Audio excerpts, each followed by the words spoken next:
नमस्कार मित्रमैत्रिणींनो, आजची पहाट माझी सकाळी 4:45 वाजता झाली आहे. त्याच्यानंतर मी माझ्या वर्कआउट सेंटरला आले आहे आणि आज गरमी आहे त्याच्यामुळे खूप कमी मेंबर्स आज वर्कआउटसाठी आलेले आहेत. मग काय सगळ्यांकडून छान वर्कआउट करून घेतला, डान्स करून घेतला आणि त्यानंतर मी घरी आले.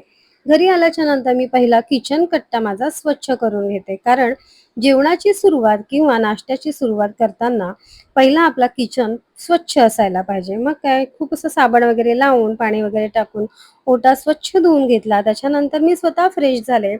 फ्रेश झाल्याच्या नंतर माझं काम असतं म्हणजे देवपूजा करणे आणि देवाची पूजा केल्याशिवाय माझा दिवस चांगला जातच नाही. मग काय छान असे तयार वगैरे झाले.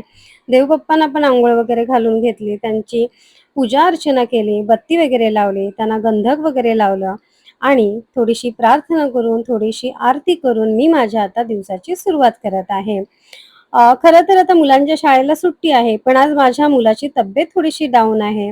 मग काय त्याला थोडंसं जवळ घेतलं, त्याला प्रेम दिलं, त्याच्यानंतर त्याचा मूड थोडासा ठीक झाला. त्याच्यानंतर मी आपलं घर आवरून घेतलं. त्यानंतर म्हटलं आता आपण नाश्त्याची तयारी करूया. आज काय नाश्त्याला स्पेशल? तर आमच्याकडे नेहमीच हेल्दी फूड नाश्त्याला असतं. मग काय मी आज चणे बॉईल केले होते. चणे बॉईल केले, त्यामध्ये छान कांदा, टोमॅटो, काकडी, गाजर मिक्स करून चणा मसाला बनवला.